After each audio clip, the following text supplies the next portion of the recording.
वाले हो गए हो ना दुर्योधन, न जाने तुम्हें बुद्धि कब आएगी। माता के समक्ष यूं अवघड़ बनकर जाओगे? रुको,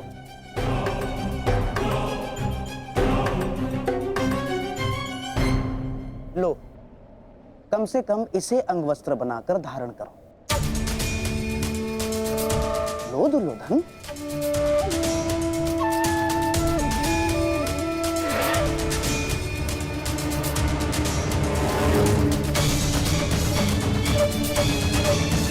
सोच क्या रहे हो दुर्योधन?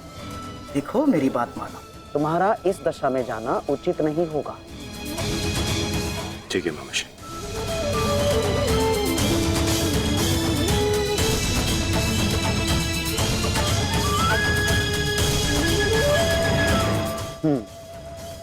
अब जाओ और अपनी माता के आदेश का पालन करो। जाओ।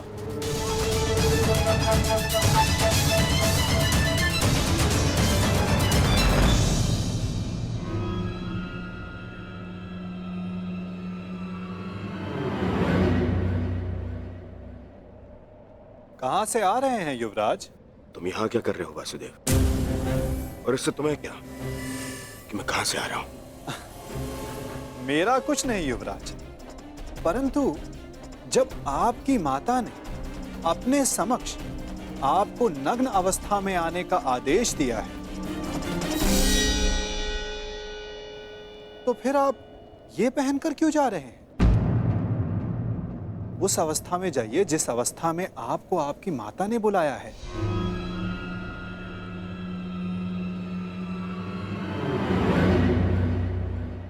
देखिए युवराज, जब माता पिता कोई आदेश दें तो बिना संकोच करे उनके आदेश का पालन करना चाहिए।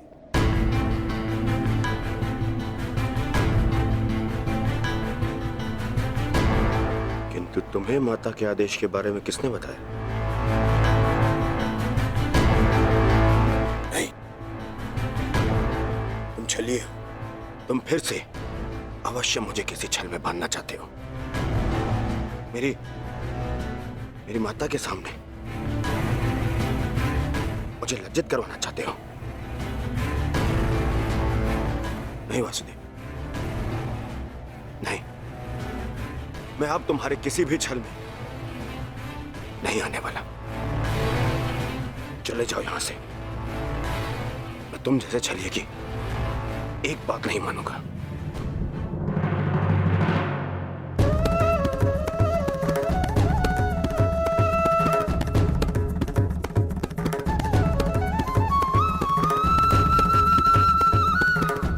मेरी एक बात नहीं मानना चाहते दुर्योधन, परंतु बात मेरी ही मानिए।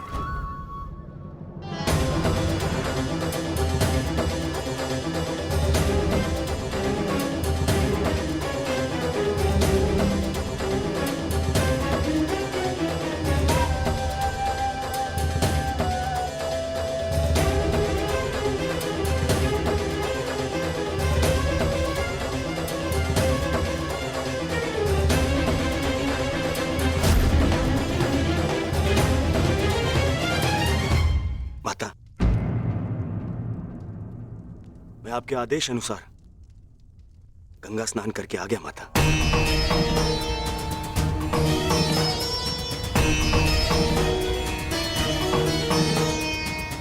मैंने जैसे कहा था तुमने वैसे ही किया है ना पुत्र?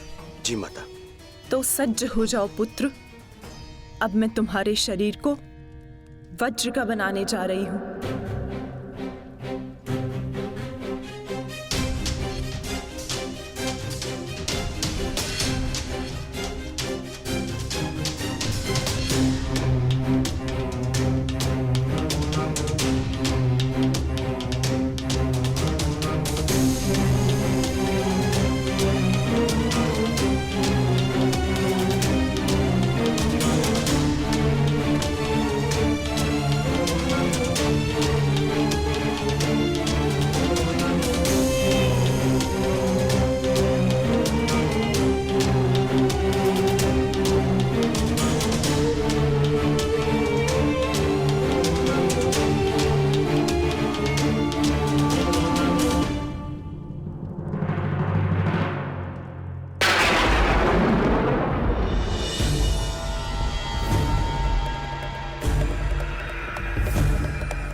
संकेत है कि कुछ बड़ा होने जा रहा है गुरुपुत्र।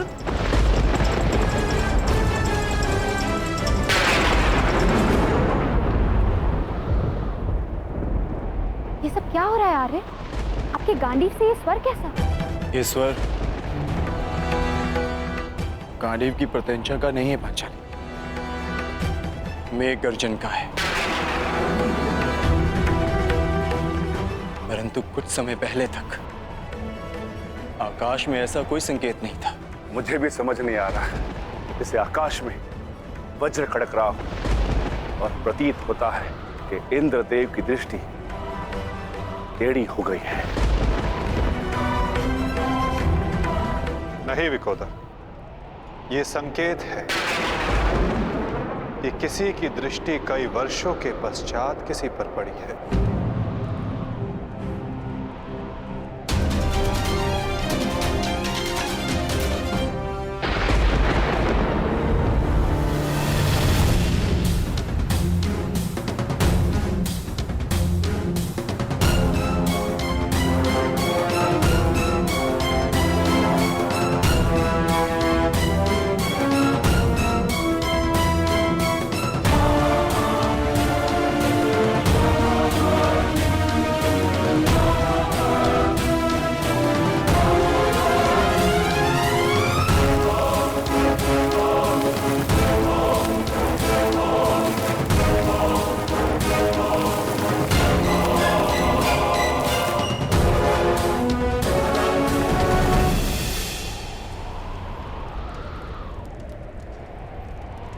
मेरा मंतव्य पूर्ण हुआ पुत्र। अब कोई तुम्हारा वध नहीं कर पाएगा। महादेव के आशीर्वाद और मेरे तप के प्रभाव से तुम्हारा संपूर्ण शरीर वज्र का हो गया है, जिसे क्षति पहुंचाना असंभव है।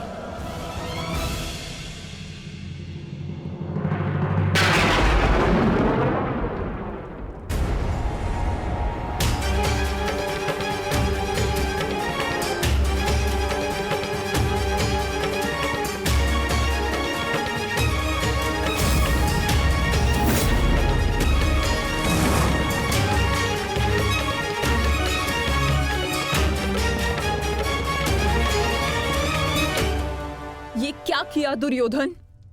मैंने तुम्हें निर्वस्त्र होकर मेरे समक्ष प्रस्तुत होने का आदेश दिया था, तो तुम क्यों ये अंतर्वस्त्र पहन कर आए? माताश्री, बहना, क्या हुआ? क्या हुआ? क्या हुआ बहना? महादेव के वरदान का उपयोग करने के लिए मैंने दुर्योधन को निर्वस्त्र मेरे समक्ष प्रस्तुत होने का आदेश दिया था, ताकि इसका सारा शरीर वज्र का बन जाए। परंतु ये क्यों किया दुर्योधन? ऐसा क्यों किया?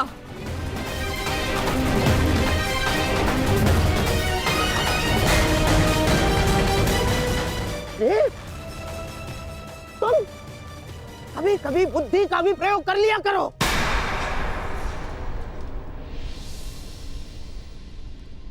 क्या कह रहे हैं मामाश्री? आप ही ने तो मुझसे कहा था कि माता के समक्ष पूर्णतः निर्वस्त्र होकर नहीं जाना चाहिए। आप ही ने कहा था। मैंने कहा? मूर्ख हो गए हो तुम। मैं कब मिला तुमसे? और ये सब कुछ मैंने नहीं कहा है तुमसे। नहीं, यदि आप मुझसे नहीं मिले तो वो कौन था?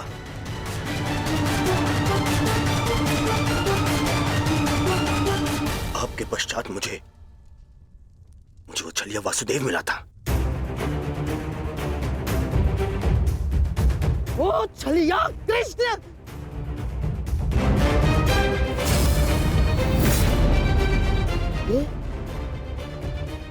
ये सब उस छलिए का किया धरा है दुर्योधन। मैं यहाँ से चलकर जाऊंगा, माताश्री का आदेश है। परंतु यहाँ से महल तक का मार्ग बहुत लंबा है प्रभु, आपको कुछ पहनना होगा।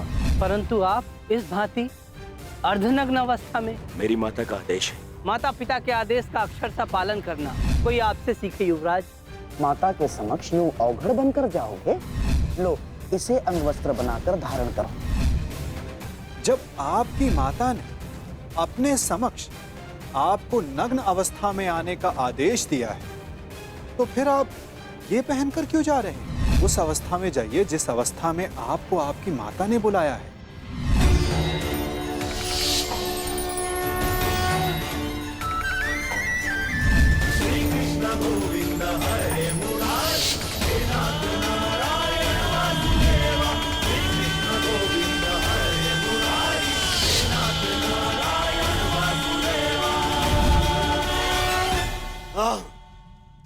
ये सब उसी के कारण हुआ है।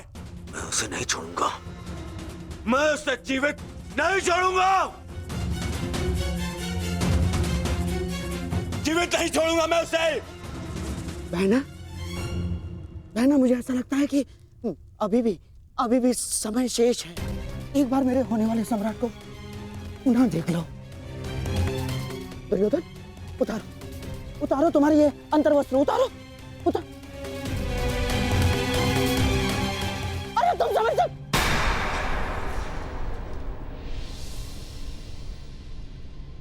कुछ नहीं बचा अब, कुछ नहीं बचा। वर्षों से संचित किया तप मैंने समाप्त कर दिया है भ्राताश्री। इसके पश्चात कुछ नहीं हो सकता।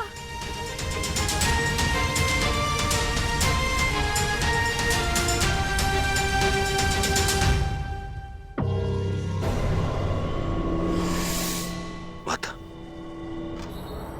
मुझे क्षमा कर दीजिए, परंतु जितना आपने दिया वो पर्याप्त है माता।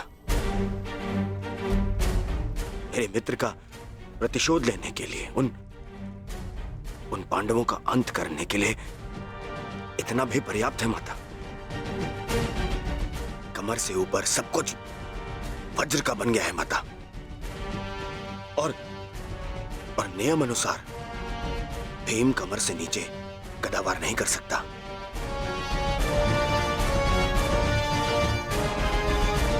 आप चिंता मत कीजिए माता।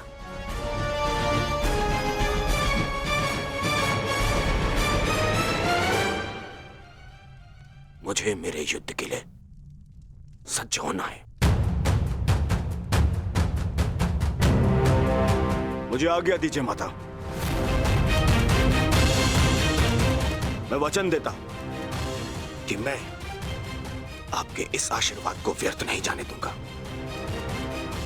प्रणिपात माता। विजयी भव पुत्र, अवश्य ही तुम्हारी विजय हो।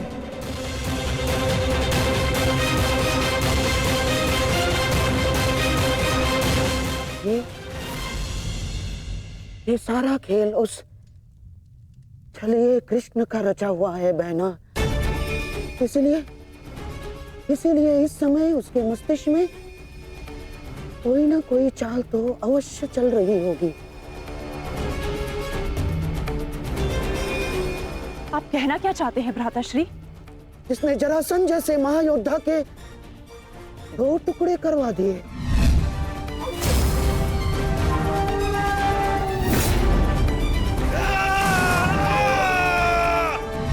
जिसने महामहिम भीष्म को उस शिखंडी का सहारा लेकर शरशैया पर लिटवा दिया,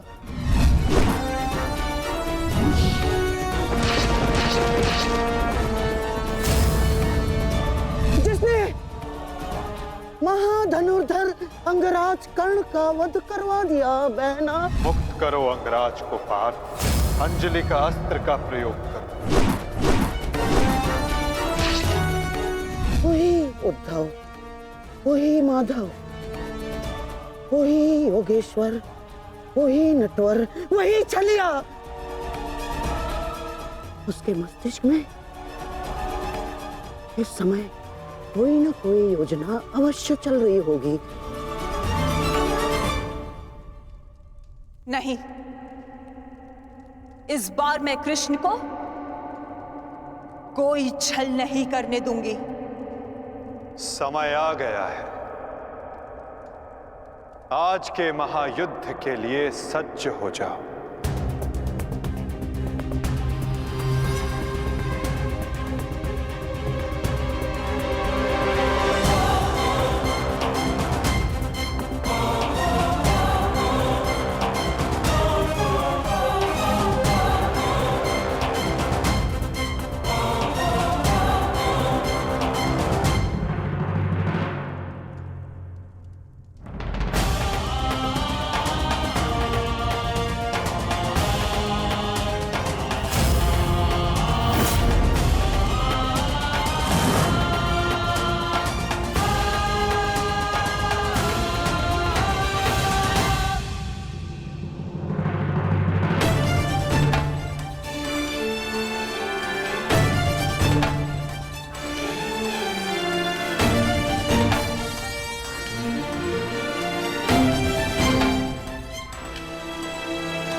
ये गांडीव इतना भारी लग रहा है माधव कि उठा ही नहीं उठ रहा।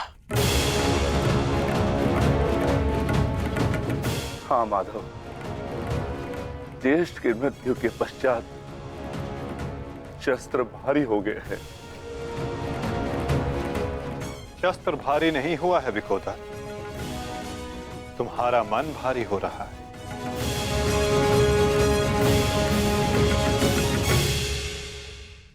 शस्त्र भारी नहीं हुआ है विकोदर, तुम्हारा मन भारी हो रहा है। मन को हल्का करो, भुजाओं में बल स्वतः आ जाएगा।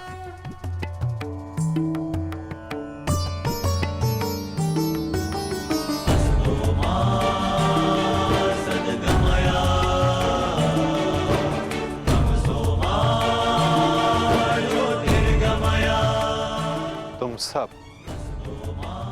अपने ज्येष्ठ कर्ण के लिए उनके मन की इच्छा, उनके लक्ष्य को पूर्ण करके अपने मन को हल्का कर सकते हो। कर्ण के पश्चात अब तुम सबको उसके परिवर्तन के लिए ये युद्ध करना होगा।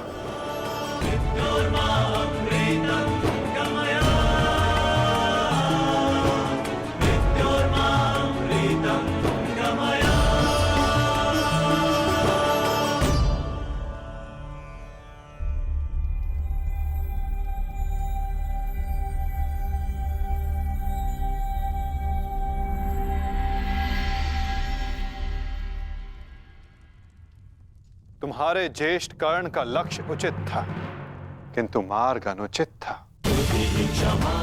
इसलिए वो पूर्ण ना हो सका। और तुम सबका मार्ग धर्म पथ है, सत्य है, परंतु तुम सबका लक्ष्य अनुचित था, प्रतिशोध। अब उचित मार्ग पे चलकर उचित लक्ष्य के लिए युद्ध करो, परिवर्तन के लिए युद्ध करो, और यही तुम्हारे ज्येष्ठ कर्ण के लिए सत्य में उचित श्रद्धांजलि होगी।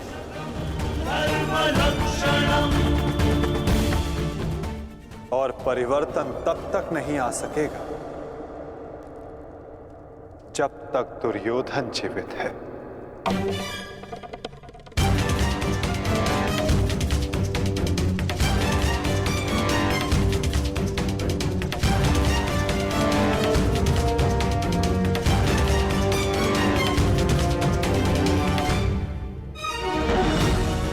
कर्ण के पश्चात अब भी युद्ध भूमि में कुछ अपने हैं जो तुम सब के विरुद्ध खड़े होंगे। कर्ण का शरीर भले ही नष्ट हो गया, परंतु कर्ण की आत्मा, कर्ण की सोच अभी भी जीवित है, और ये सोच बहुत कुछ जीवित कर देती है।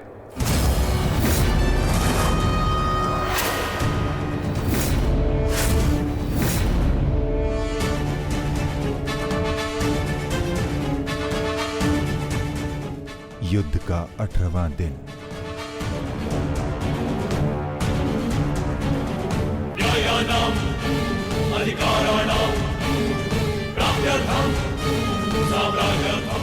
कर्ण उस दीपक की भांति है जो बुझने से पूर्व दूसरे दीपक को प्रकाश दे जाता है और फिर उस प्रकाश में लौट कर आता है।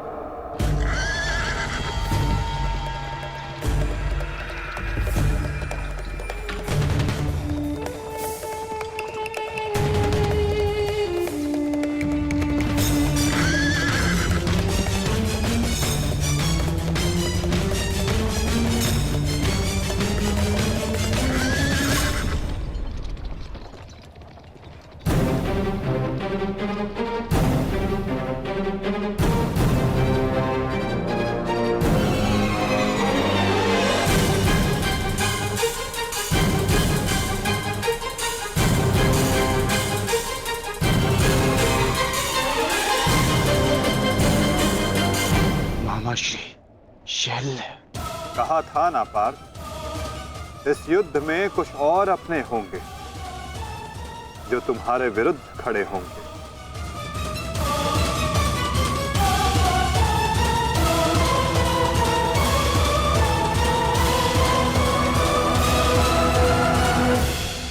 मैं जानता हूं मैं अंगराज नहीं बन सकता, परंतु मद्राज की साहस का दर्शन अवश्य होगा। मैं वचन देता हूं, जो मैं सारथी बन के नहीं कर पाया वो अब मैं अपनी रथी के रथ पर आरूढ़ होकर अवश्य करूंगा। ये मेरा वचन है। मैं वचन देता हूं कि आज का दिन सदा स्मरण रखा जाएगा। न बंधु न सखा, न बहन न कोई भांजा, आज शल्य के लक्ष्य में कोई बाधा नहीं बनेगा। आज शल्य प्रायश्चित करेगा एक महान योद्धा के मृत्यु के सहायक होने के अपराध में। आज शल्य प्रायश्चित करेगा अपने अपराध का।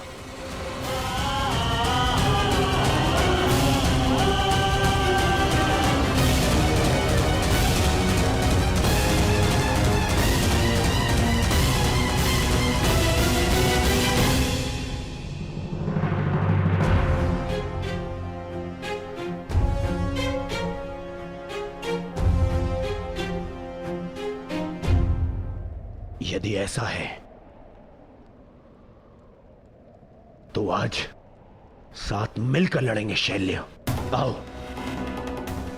मेरे साथ मिलकर मेरे मित्र का प्रतिशोध लो। सर सेनापति शैल्य। सेनापति शल्य की, सेनापति शल्य की, सेनापति शल्य की।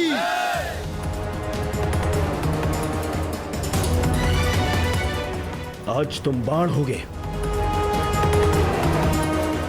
और मैं ढाल।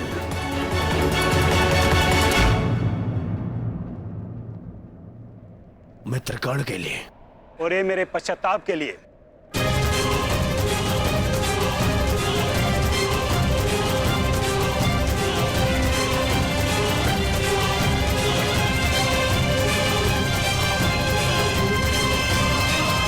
आक्रमण! आक्रमण!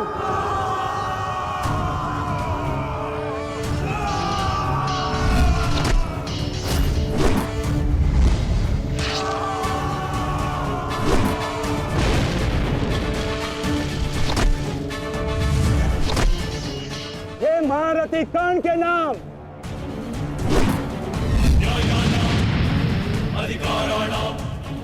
ये मित्र कर्ण के लिए।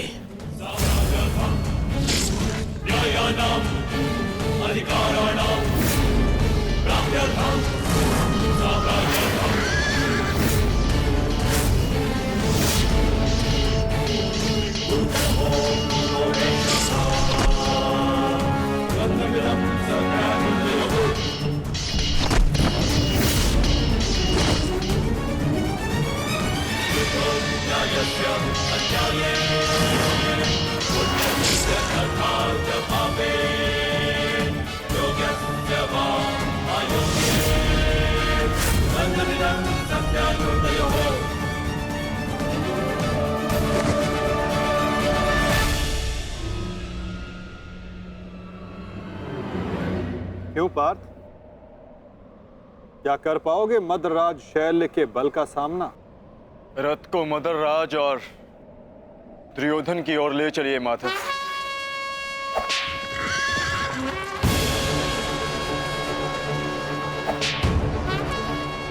आरती उस ओर चलो।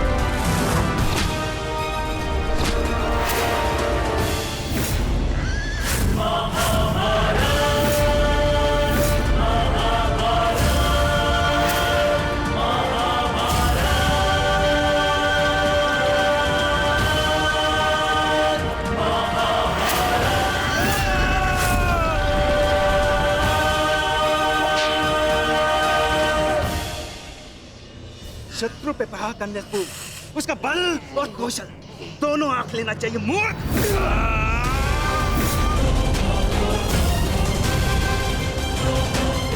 शल्य के समक्ष क्रोध करने वाला आधा बल खो लेता है। इस जोड़ी को ही नहीं, आज मैं दोनों के शरीर को ही तोड़ डालूंगा।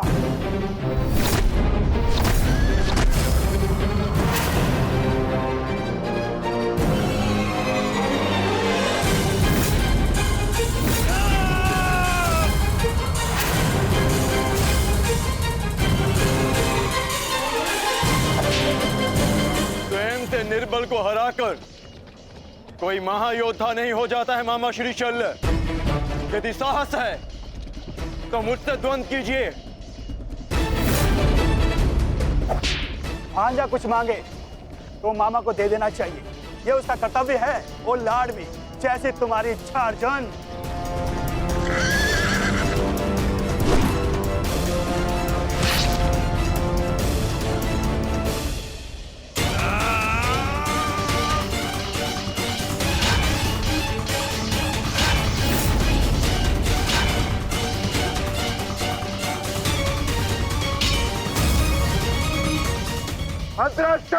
अपना लक्ष्य भूल गए विकोधर।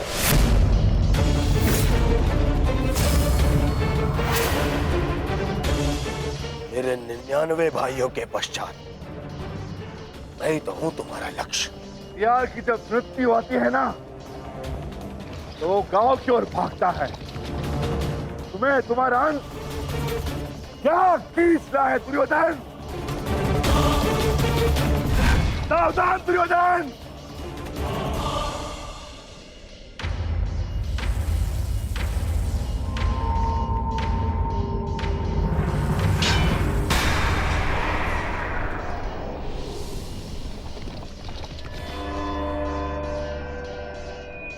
ठीक कहा तुमने, कर लो अपनी प्रतिज्ञा पूर्ण कर लो। मेरे मस्तक को तोड़ दो, दाहर करो मुझ पर विकोधर।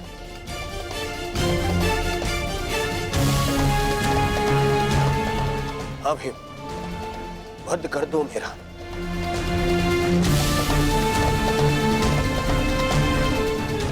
कर लो अपनी प्रतिज्ञा पूर्ण कर लो।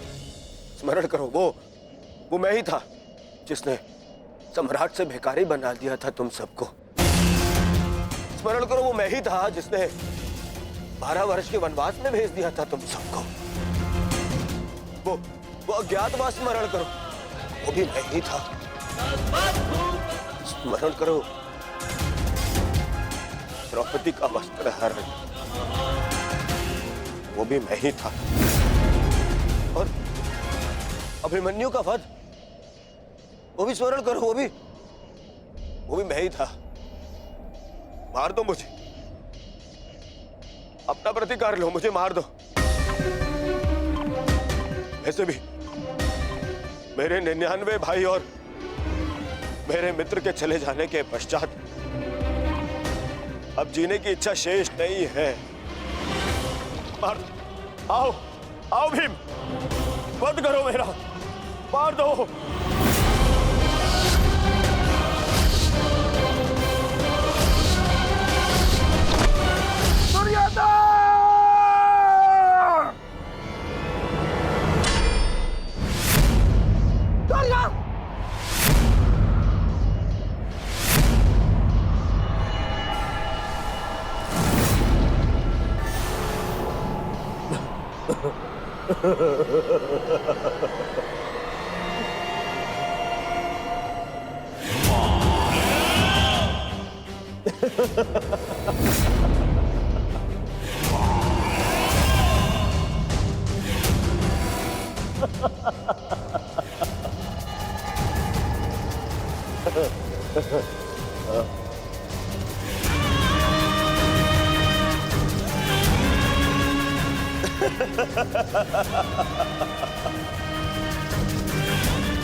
तुमने सुना नहीं भी, मैंने कहा 99 भाइयों और मेरे मित्र की मृत्यु के पश्चात जीने की इच्छा शेष नहीं है। यदि कुछ शेष है तो वो प्रतिकार की कामना, प्रतिशोध की इच्छा। आओ भीम, प्रहार करो मुझ पर। ऐसे ऐसे लोग अपने समस्त परिवार के ऊपर किए गए अपमान का प्रतिशोध ऐसे लोग ऐसे करोगे पूर्ण अपनी प्रतिज्ञा? प्यार करो, देखो ना ही मेरे पास कोई शस्त्र है और ना ही कोई दिव्यास्त्र। मेरे हाथ ही मेरे शस्त्र है और मेरा क्रोध ही मेरा दिव्यास्त्र। प्यार करो।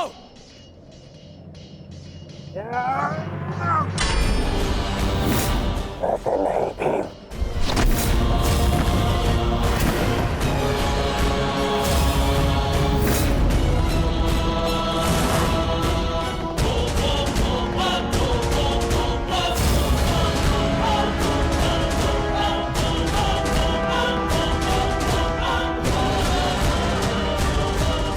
यहाँ वहां क्या देख रहे हो अर्जुन?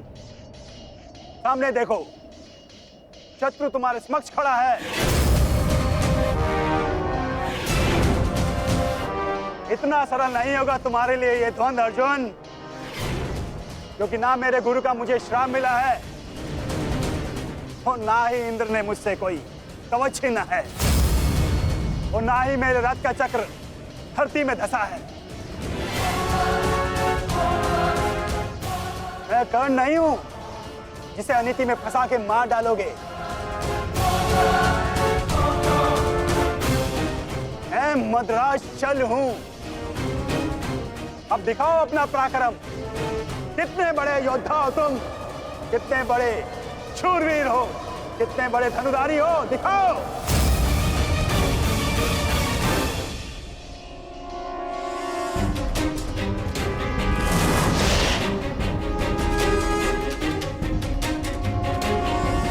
स्मरण रखना पार्थ, कभी कभी क्रोध को अस्त्र बना लेना चाहिए। तुम क्रोध में मत उलझो पार्थ, केवल अपने युद्ध पर अपना ध्यान केंद्रित रखो।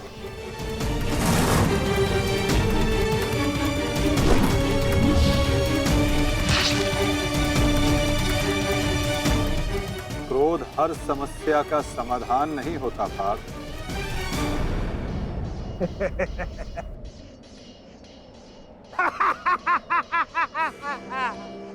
लगता है आचार्य द्रोण ने तुम्हें अधूरी शिक्षा दी है अर्जुन।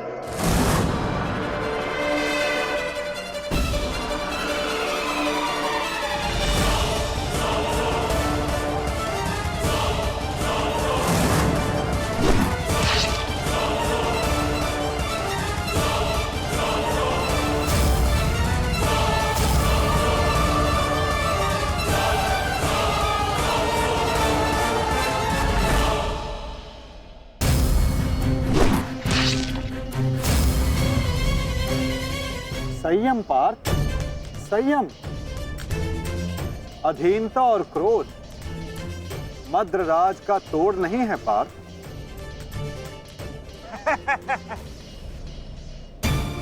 मद्रराज, इस अर्जुन को धनुर्विद्या सीखने का बहुत शौक है।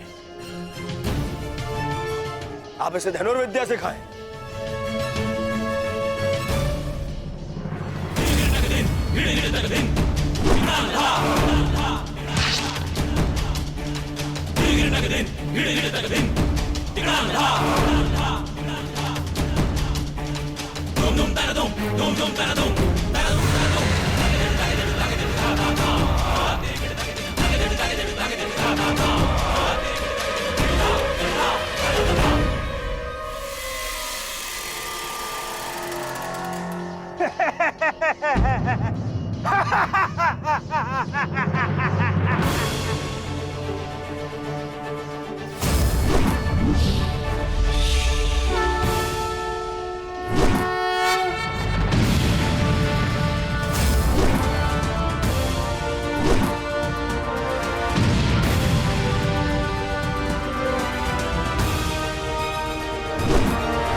कहाँ भाग रहे हो अर्जुन? प्रणाम मामा श्री। क्या सारा लाज अर्जुन पर उड़ेल दोगे? नहीं भांजे भीम, तुम्हारे लिए भी बहुत शेष है। बहुत दिन हुए मल युद्ध किए। आओ।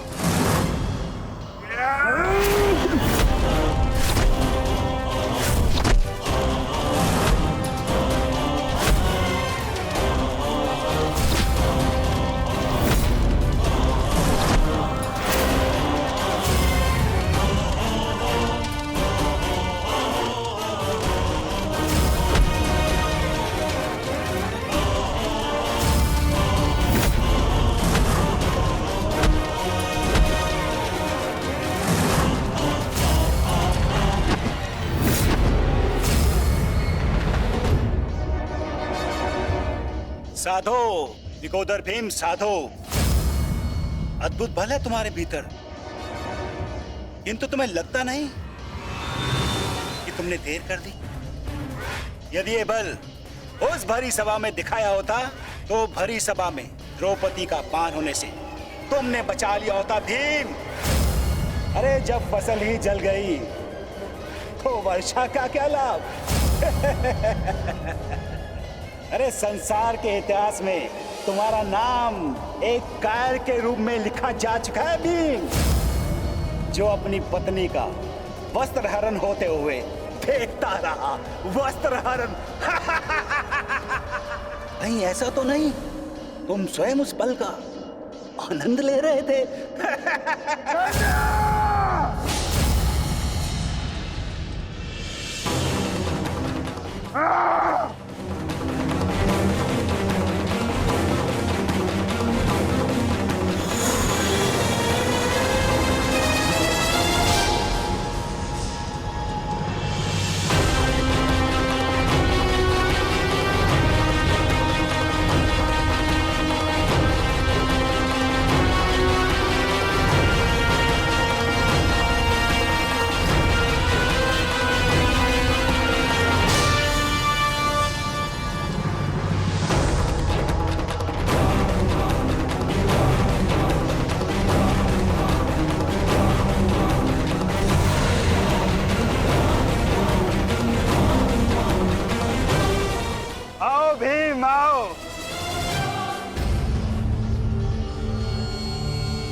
सारथी चलो।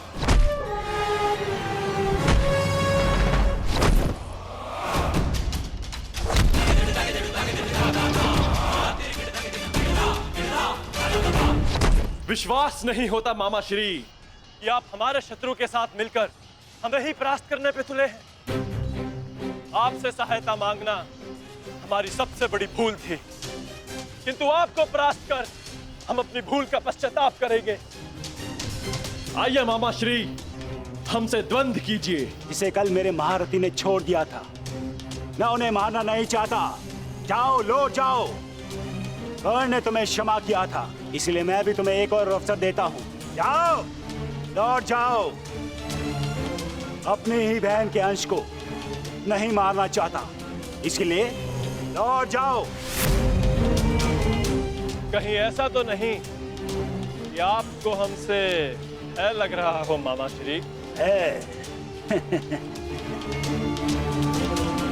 शल्य को भय।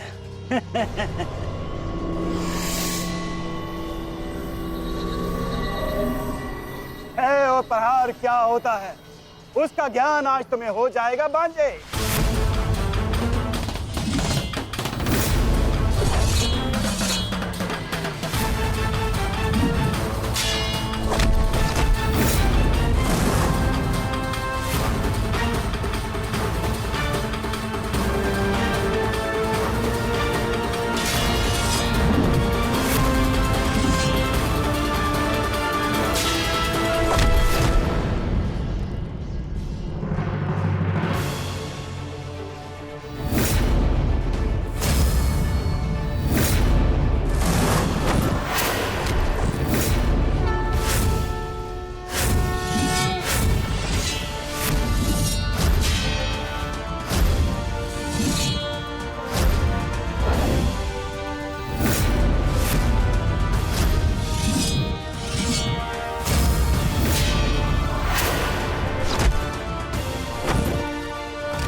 समाधि में बैठे मेरे गुरु पर प्रहार करने वाले हत्यारे, मैं तुम्हें इस गुरु पुत्र का बाल भी बाका नहीं होने दूंगा।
भांजे हो, एक अवसर और देता हूं। उठाओ अपना शस्त्र और प्रहार करो।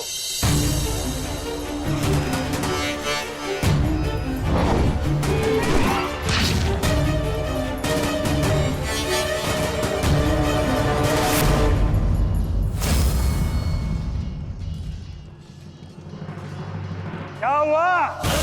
कोई पांडव सेना में ऐसा वीर नहीं है जो मेरा सामना कर सके? या तो मुझसे युद्ध करो, अन्यथा अपनी पराजय स्वीकार करो। ये सब क्या हो रहा है माता? मदरराज अचानक से इतने शक्तिशाली कैसे हो गए? क्या उन्हें परास्त करने का कोई उपाय नहीं? किसी भी शक्ति का तोड़ ढूंढने से पूर्व उस शक्ति को समझना अनिवार्य है पार्थ। है कोई मेरे समक्ष जो मुझसे युद्ध कर सके? मद्रराज की शक्ति उनके शत्रु के क्रोध में है पार्थ। उन्हें केवल वही परास्त कर सकता है जो अपने क्रोध को अपना अस्त्र बना सके, या वो जिसे अपने क्रोध पर पूर्ण नियंत्रण हो, जैसे कि अंगराज कर्ण ने किया था पार्थ। अपने क्रोध को अपना अस्त्र बनाकर उन्होंने शैल्य को पराजित किया था।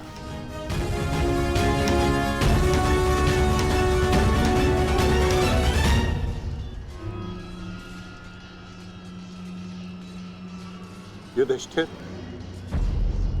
कदाचित तुम्हें ही अपने मामा को वैकुंठ लोक भेजना होगा।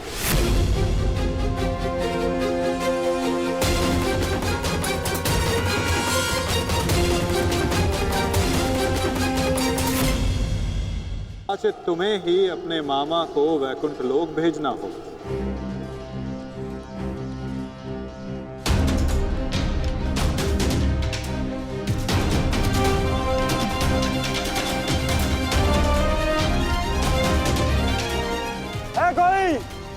है कोई मेरे समक्ष? मैं आपकी चुनौती स्वीकारता हूं मामा श्री।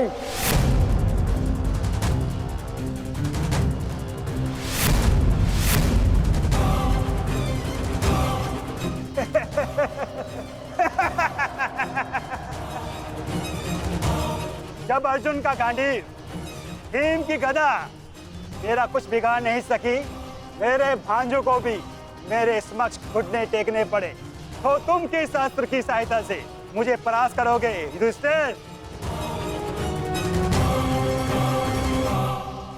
हो, कहीं तुम चौसर के खेल की चुनौती देने तो नहीं आए युधिष्ठिर?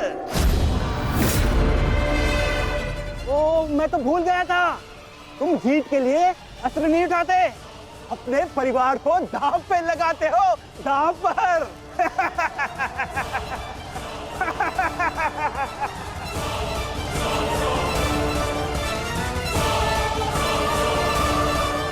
परंतु दांव पर किसे लगाओगे? पांचाली को तो तुमने बुलाया नहीं है?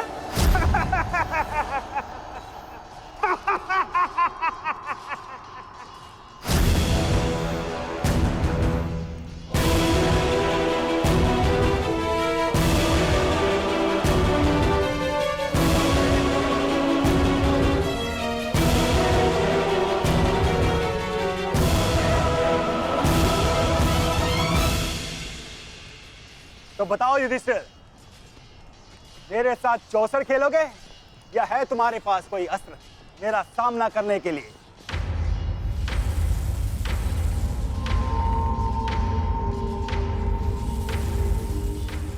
अस्त्र है मेरे पास।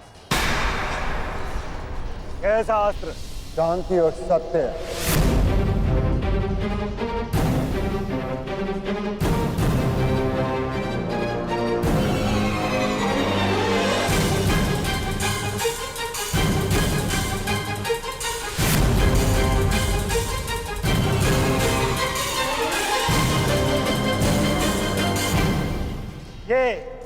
ये समस्त विनाश तुम्हारे कारण हुआ है। ये महाभारत तुम्हारी एक भूल के कारण हुआ है।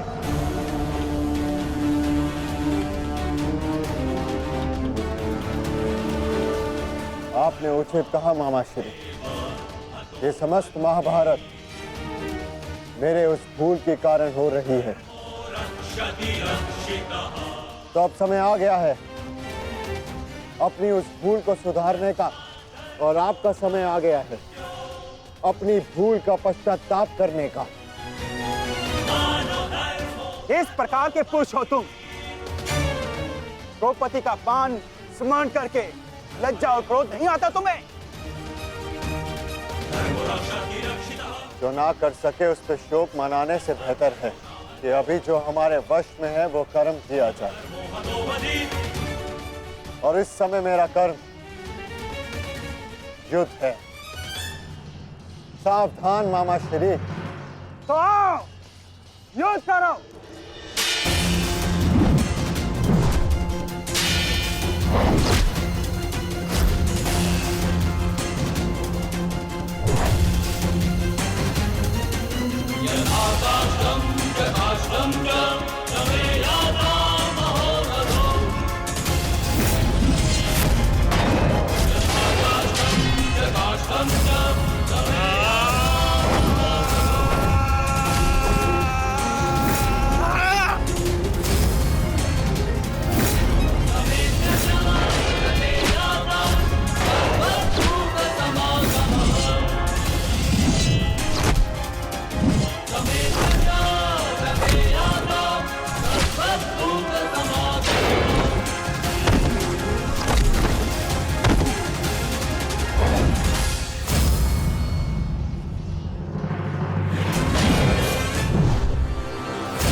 क्रोध का यही अंत होता है।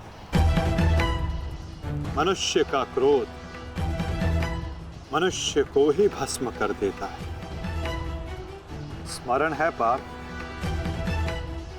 ये वही मामा थे जिन्हें विवश होकर कौरवों का साथ देना पड़ा।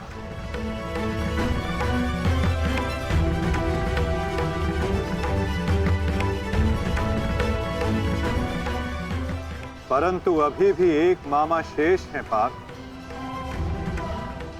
जिन्होंने संपूर्ण भारतवर्ष को इस महाभारत की चौसर पर आने को विवश कर दिया।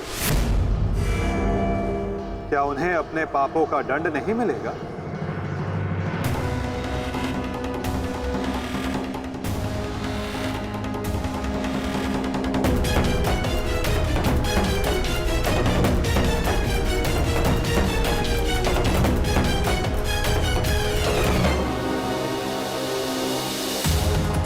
अवश्य माता,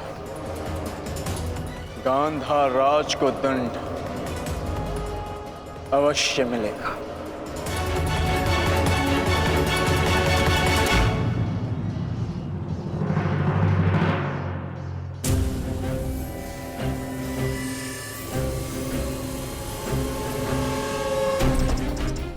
हमारे ही पक्ष में रहकर सदैव हमारे अहित में ही सोचा था इस मद्रराज ने।